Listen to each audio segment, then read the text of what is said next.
Greco, former Cleveland Browns offensive lineman and your Cleveland Browns radio network analyst. John, appreciate you giving us some time this morning, my man. Thank you. Guys, good morning. Happy to be here. Obviously, I feel like anytime we have a guest talking Browns on this station, we would be remiss if we didn't bring up the quarterback competition. So we'll rip off the Band-Aid now, John. Where do you stand? Like, if you were setting this depth chart leading into training camp, what would it look like for you in terms of how you would sort of position these guys? You're right. That's the $1 million question. And, for me, I'm putting myself in the shoes of like a veteran player that would be in the locker room right now. That. Yeah. And I would think that, you would want to see, obviously, Joe Flacco taking first-team reps, given his history, his winning resume. He's been there. He's won games in Cleveland. Everybody knows what he's capable of in leading an offense and making plays. The two rookies, I would probably, have them in order of how they were drafted. And I just think that doesn't raise any eyebrows and doesn't cause any controversies and questions. And you just want to see how they, carry themselves in padded practices, commanding the huddle. And really, we're going to find out a heck of a lot more in team competition, 11 on 11. And then ultimately, what do they look like in the preseason? But I would think Joe Flacco would be, the guy leading the ones throughout training camp and into the preseason. John, in your 6 years here in Cleveland, if I had $1 for every time I asked you a question about quarterbacks, I'd be on a beach retired right now. So we'll just add this to the tab. You saw these quarterback competitions here in Cleveland. Certainly not a 4-man race like we have this year. But as a former player, how do these quarterback competitions actually play in a locker room during training camp? Daryl, great question. I think everybody just kind of keeps to their business and does their job. Everyone is kind of in their own little bubble, and then they're in a little bit larger bubble in their position room, and then they're in a little bit larger bubble in their either offense, defense, or special teams unit room. And then ultimately you get with Kevin Stefanski and the team, and you kind of address things from a zoomed out lens. So everyone is kind of, tending to their own crops and farming their own field, and everybody's got a lot on their plate. At least that was my mindset. And, you show up tomorrow and you look at who's leading what groups, and you say, okay, let's go to work. That's who's back there. I have to do my job, and everybody's got to do their job to give this guy the best opportunity, the best chance to succeed. Because the worst thing that could happen is if they throw a different name in there, or you see a guy saying, hey, this is his shot today. Let me not be the reason why we're not successful and this guy doesn't get the best opportunity to showcase his talents and skills. Because everybody's doing these kind of mini job interviews during these practices. And in my opinion, can you win a job in training camp practices? Yes. Can you lose one? Definitely. And you could start, having some guys panic behind the scenes in the upstairs meeting rooms. But really, guys, once you get into the games, then you really start seeing, you get a better evaluation tool. I didn't mention Kenny Pickett. That wasn't by design. I think obviously he's going to be splitting reps with Joe Flacco, and I don't know. I think he's also a veteran. I just don't think that he has the proven track record and the wins that Flacco and the experience that he had. Now, am I saying that he's not capable of winning games this season? No, I can't say that. But I just think that, and they obviously like him. I've heard, Kevin Stefanski and Andrew Berry speak very highly of him. I've heard Browns veterans in the locker room speak highly of him. No one is putting him out and saying, "Oh, this guy doesn't have a chance to win us games." And I know he's got some history, and there's some things that we've laughed about the guy. But I think he's capable, and I think he's a leader, and I think he's capable of leading an offense to win. So, kind of reverting back to your first question, I think it'll be Flacco and Pickett kind of 1 and 2, and that'll play itself out as week one approaches, and then we'll just have to see with the young guys. John, off of that, because I kind of think back to like last year when things were going south with the Browns and Kevin Stefanski goes to his post-game press conference and continues to give like his vote of confidence and, hey, we still think Deshaun gives us the best chance to win, even though it certainly didn't look that way on the field.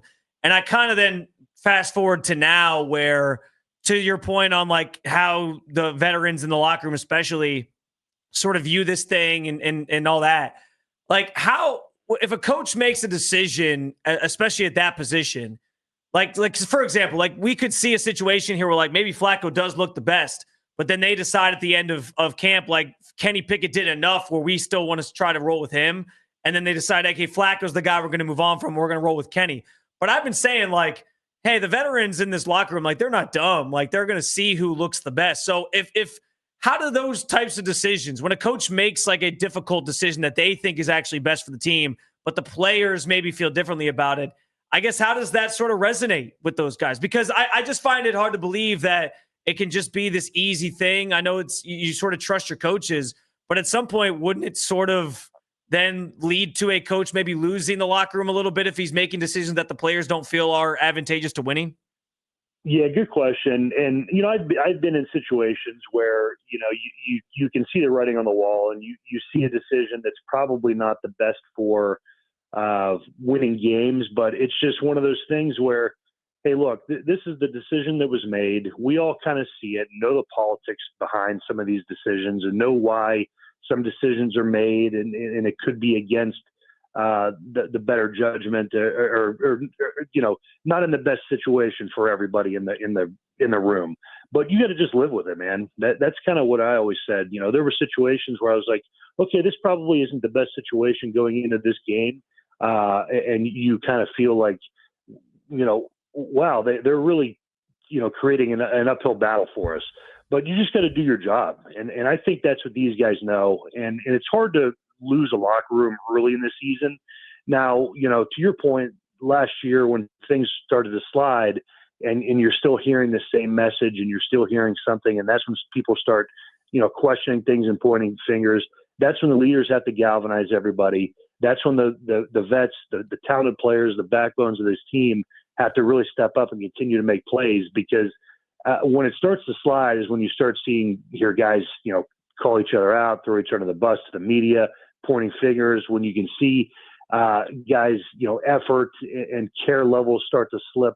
And that's all bad news. And we all know that. So I'm hoping, guys, they go in this year and have enough confidence with whoever's under center, because I think there's talent on the defense. I think there is talent on this roster. I'm curious to see what the run game looks like, this kind of revamped offense, something that maybe we're more familiar to seeing like when the Browns were in the playoffs. But I'm curious to see how the defense progresses with some young guys, some draft picks, some different faces back there. And then offensively, I want to know what the run game looks like. Can they stay healthy is number one. That's every team's number one right now. Regardless of who the quarterback is, do they have, healthy enough team to start the season? But there's a lot of other questions that I want to see kind of, the answers to before I think really the quarterback situation, matters.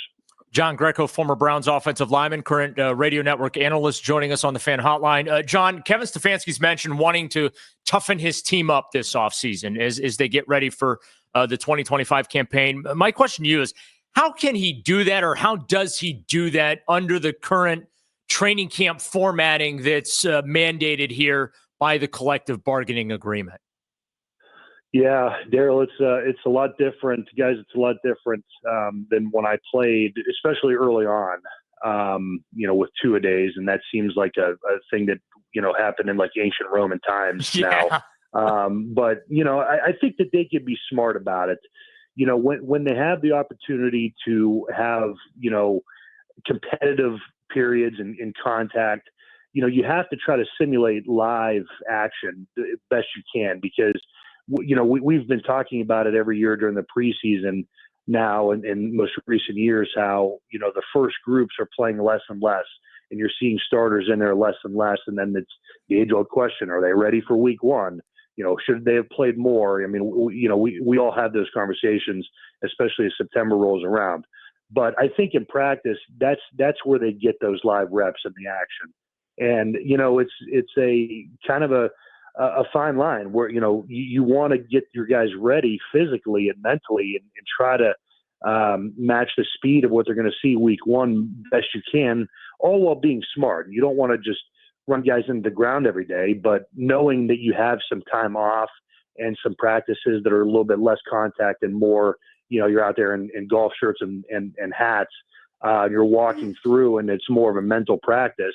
You have to take advantage of those opportunities. And when you have periods where it's, good on good and it's 11 on 11, it's full, full speed tackle, bringing, they don't bring guys to the ground much anymore, but if it's, when it's stud situations, you have to take advantage of those reps and opportunities, because that's, the tougher team. And when I say tougher team, it's, they know how to practice.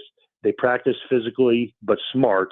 You're not hitting guys late. You're taking care of your teammates, but you're able to get in there and be physical and create toughness in those, within those competitive periods, all while being smart. Talking to John Greco on the Fan Hotline. It wouldn't be the morning show, even with Ken and Lima out, if we didn't talk a little nits and grits with the offensive line, John. I know they love bringing you on to do that. So I guess my overarching question, is just how good can this team be and maybe even surprise some people if it's just strictly if the offensive line just stays healthy with a group that's getting back to, obviously, the things that they did best in the early days of Kevin Stefanski? Yeah, honestly, I think I hate to dumb it down and say that it's that simple, but I do think it is. And look, 32 teams are saying if we could just keep our O-line healthy, we have a good shot. But not all 32 teams have the talent and some of the individual talent that we do. So look, you have some guys that are getting a little long in the tooth, and some vets in there, and they're in their primes, and they're still playing good ball. And you have some young guys that we're hoping are going to continue to develop. But it's all about staying healthy. I mean, we've seen that. I don't want to. I'm kind of a superstitious guy, so I'm not going to call individual names and say anything about their injury past or anything.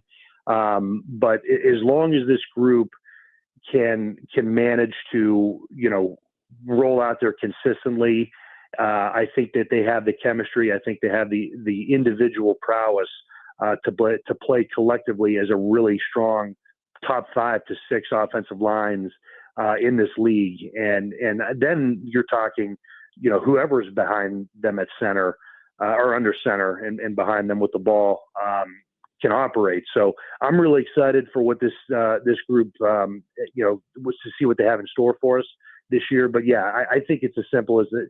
Can they stay healthy? And what does the offense look like with those guys up front? You have a young tight end. Is David Njoku going to be, kind of the Pro Bowl David Njoku that we need?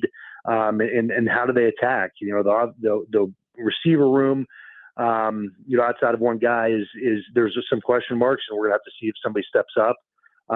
So I'm excited about it, and obviously now with some question marks in the running back room.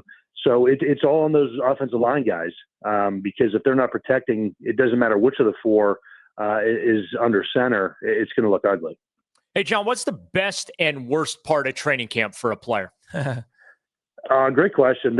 I'll start with the worst part. It's the conditioning test. At least it was for me. That was never a fun welcome back present. But I think honestly, guys, the best part about it is the first day sucks. I have to be honest. It's all, they're telling you, hey, here's where the training room is. This is the doctor. This is where the snacks are. It's really like the first day of school. It's like syllabus day in college, like the first day of class. Yeah. That's a great way to put it. Yeah. Syllabus day. So but it's nice because you're seeing everybody, you're catching up after the off season. Guys got married, guys had babies, guys had birthdays, guys got new contracts, moved, new teammates. So that's cool. And then, but you're just there's so much anticipation for the first practice, which is always kind of a walkthrough setting and low impact. So you're just waiting for that first padded day to hit each other.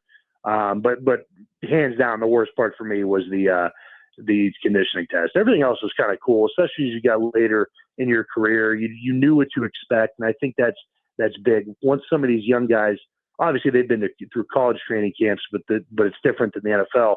And once you get a few days, a few weeks under your belt, and you just kind of turn into a robot, everybody should be good. Who was who gave you the toughest conditioning test when you were here in Cleveland?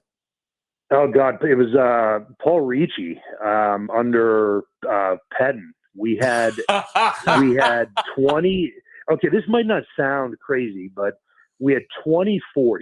Okay. And I was, like my ninth year, and offensive linemen had to be through the line at 6 seconds. Okay, so let me just, and you're kind of sitting here thinking to yourself, like, okay, it doesn't sound bad. Well, in 2008, when I ran the NFL Combine 40, my fastest time when I was in the best shape of my entire life, training specifically for 40s, was like a 5.3.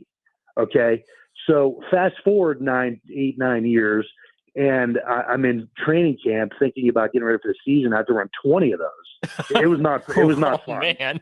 As soon as you said 6 seconds and 40, and I was like, that doesn't sound as like when guys are on like 5 seconds. I'm like, that doesn't sound like it's as easy as this coach is making it out to be. So yeah, that's crazy. John Greco, again, former Cleveland Browns offensive lineman, Cleveland Browns radio network analyst.